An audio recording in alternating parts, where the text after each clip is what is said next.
All right. Welcome back to Everyday Elevations, the podcast where we turn ordinary outcomes into extraordinary.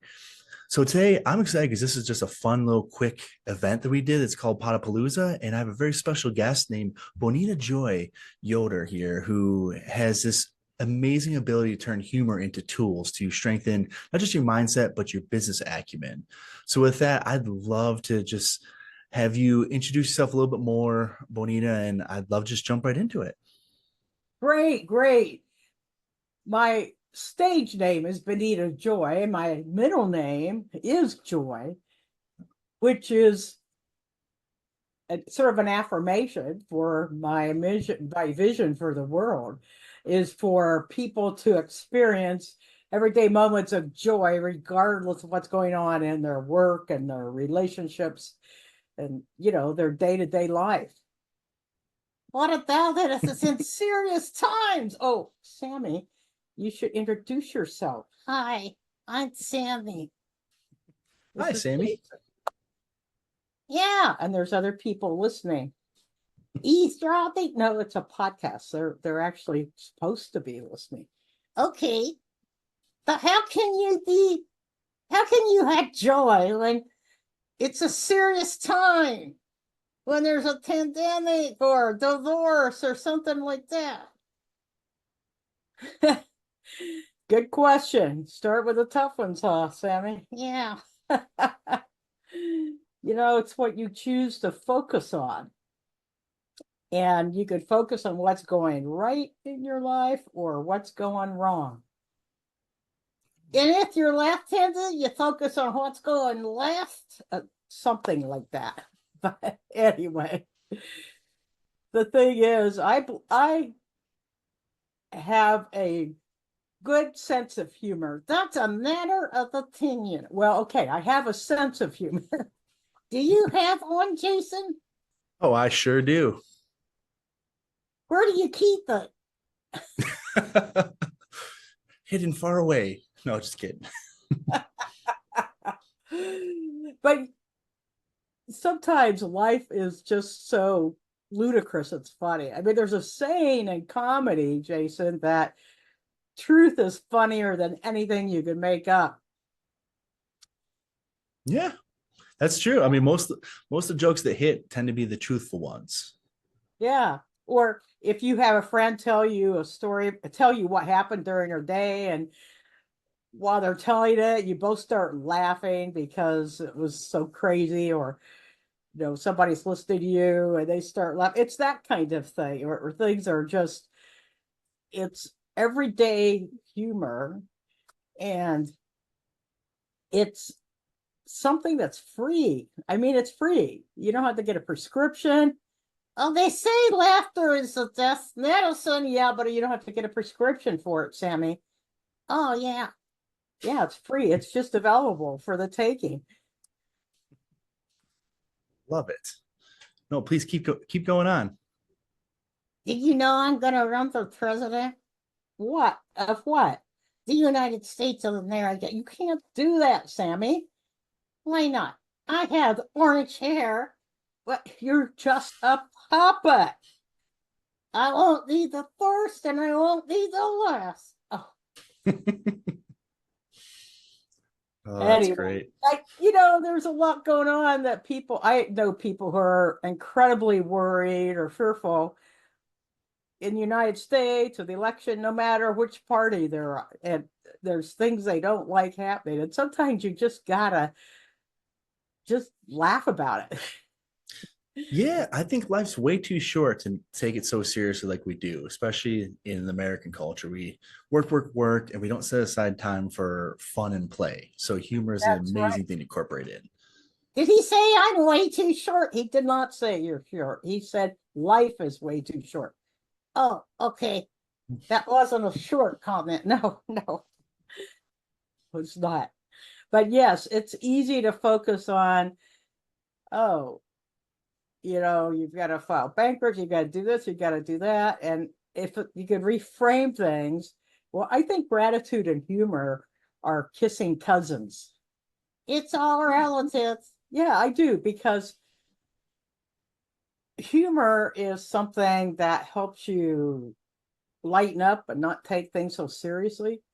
And I don't know if anyone here listening, surely some of you have engaged in a gratitude practice.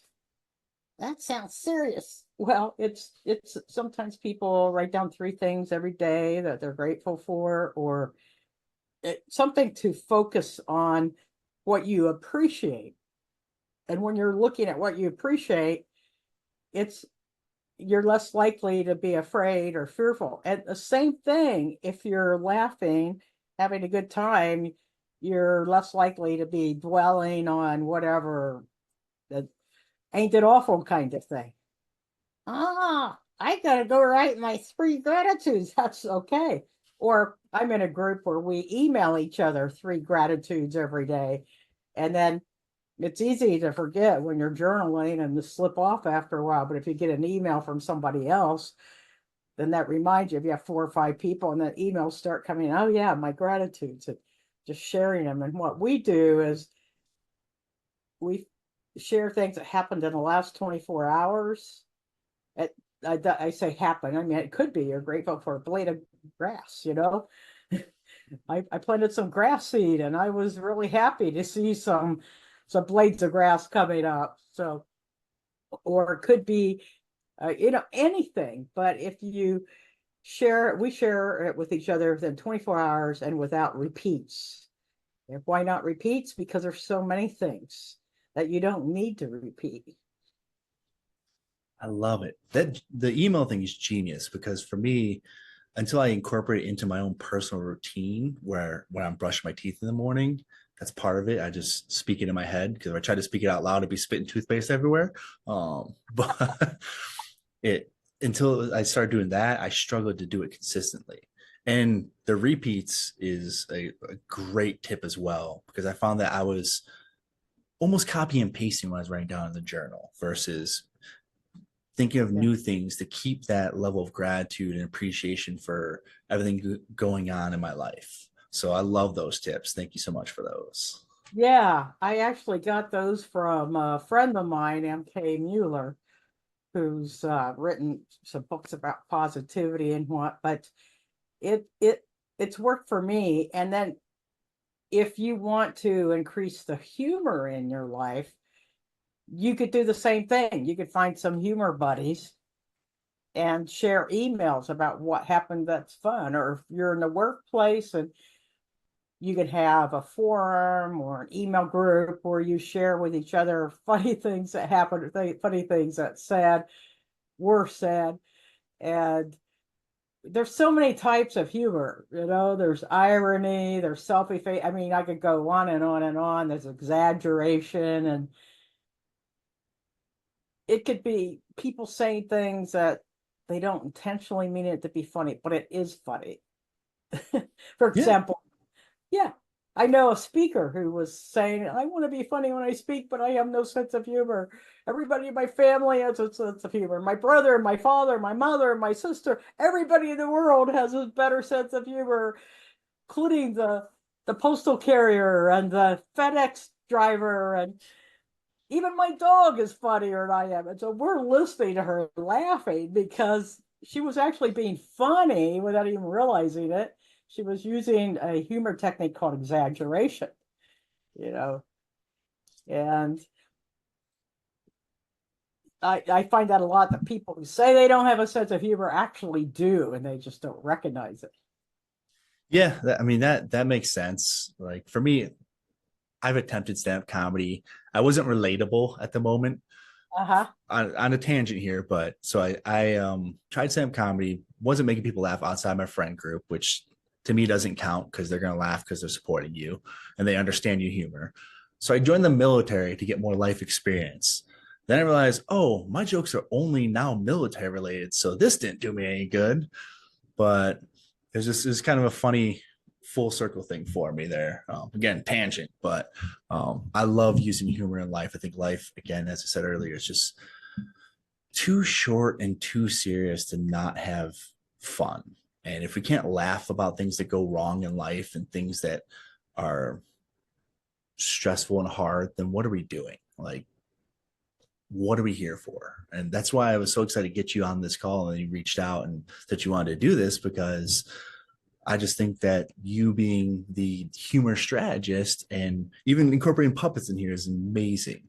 I think there's so many tools people can use in their life, and some of the things you went over already today to make their lives so much more joyful. And I would just love to find out a little bit more about, maybe most people are so focused on work. How can they incorporate that humor, but not just the work emails, but some other ways maybe they can do that, and also, keep it professional, because I'm an HR guy, so obviously I can't have, there's certain jokes you can't be saying around the water cooler. So. Oh yeah, you're an HR guy. Well, it depends if if you're in the workplace. Like I said, you could have a forum and share it, or there's brick and mortar places. If you've been driving down the street and you see a sign with funny things on it, like we have an insurance company down the street, and they change every few days the letters on the sign, and they have a funny saying. And there's another company in town that they post some funny meme on their Facebook page every day. And there's ways to, well, I actually created a humor journal that has 10 humor prompts to help you notice what's going on around, because it could be something that your kid is saying or your grandkid is saying that's just funnier to all get out of it. Like Art Linkletter, that's a different generation than you. He used to say kids say the darndest things. TV person. I know the name. Oh, okay. Before my time, but nonetheless, I've seen some episodes. I try to keep myself well versed. I mean, one time I was going into the courthouse, and they have security, right? And they have 3 uniformed guard people.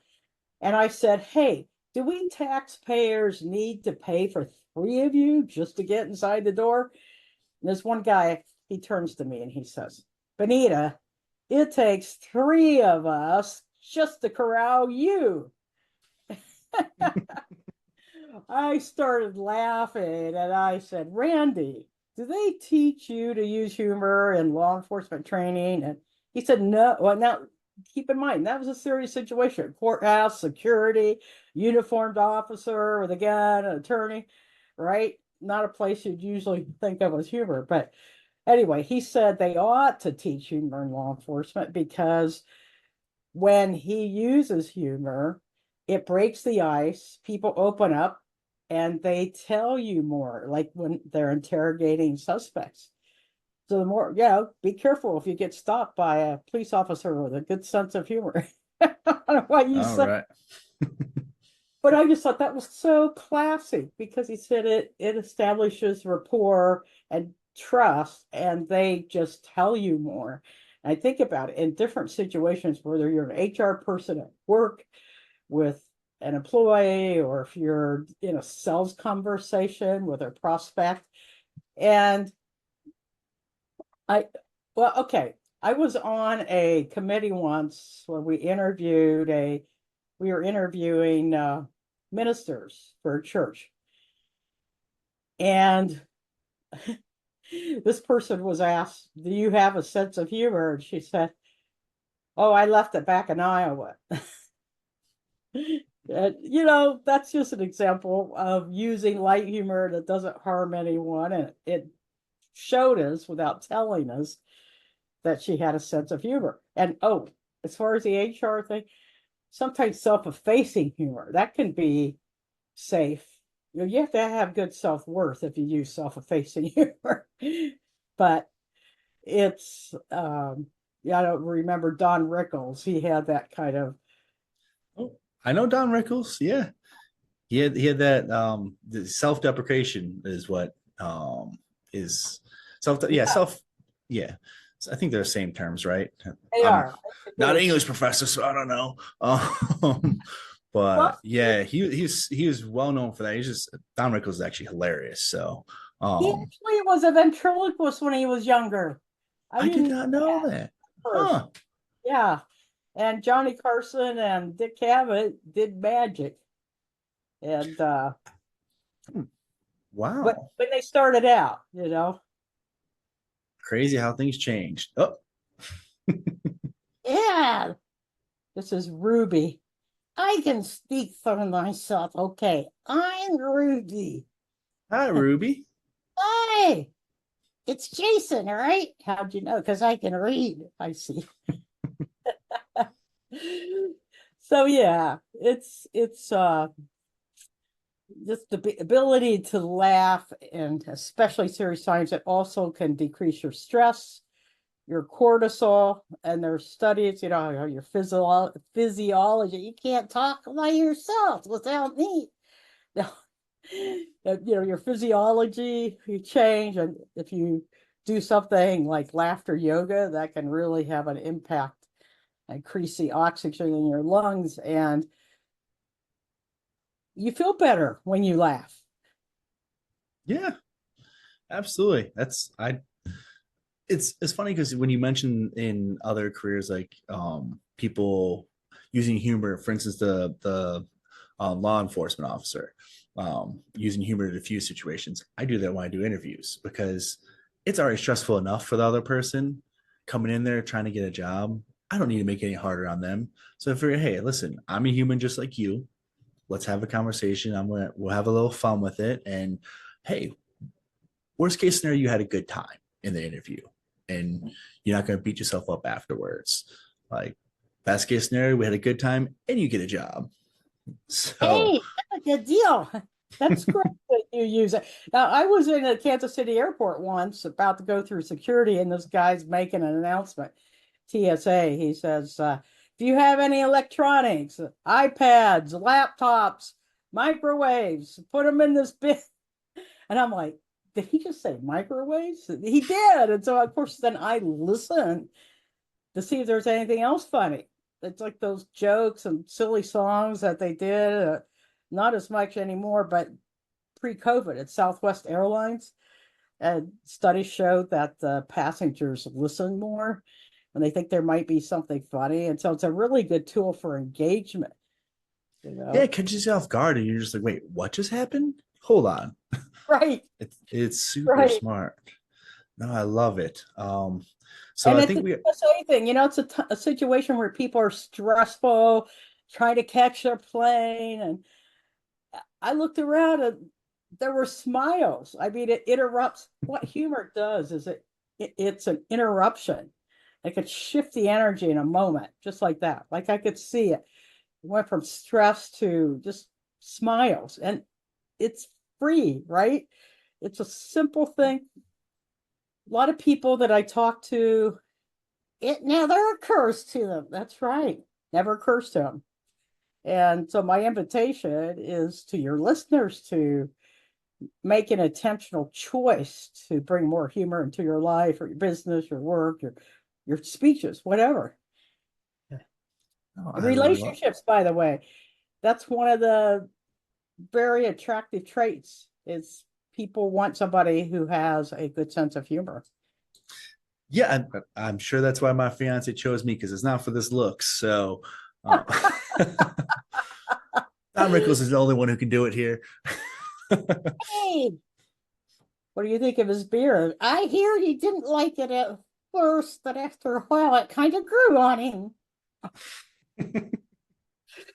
Love it.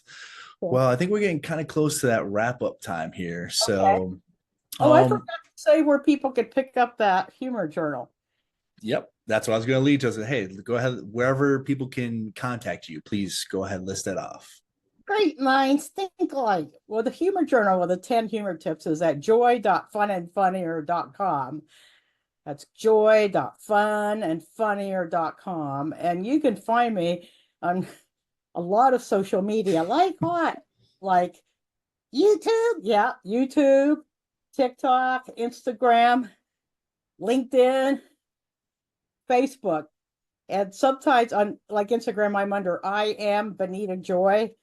And I'm usually, depending on who's taken Bonita, if you put in Bonita Joy or Bonita Joy Yoder in the social platform, you should find me. And I do frequent short videos, like 5 seconds to a minute with different puppets. I have a whole cast of characters and we'll come on and have a little funny for the day. Nice, amazing. Well, thank you so much for being on here. Really enjoyed this. I definitely want to get a more in-depth episode here in the future, so I'll be reaching out to you. With that, I just want to thank the audience when they do eventually tune into this for taking the time to watch this episode. I hope you enjoyed it. If you did, please like, subscribe, and leave a detailed review. Let us know what you enjoyed about the episode. And then also, don't forget to sign up for the Wellness Diaries, which you can find at the everydayelevationspodcast.com. And thanks again so much for listening in. See you later.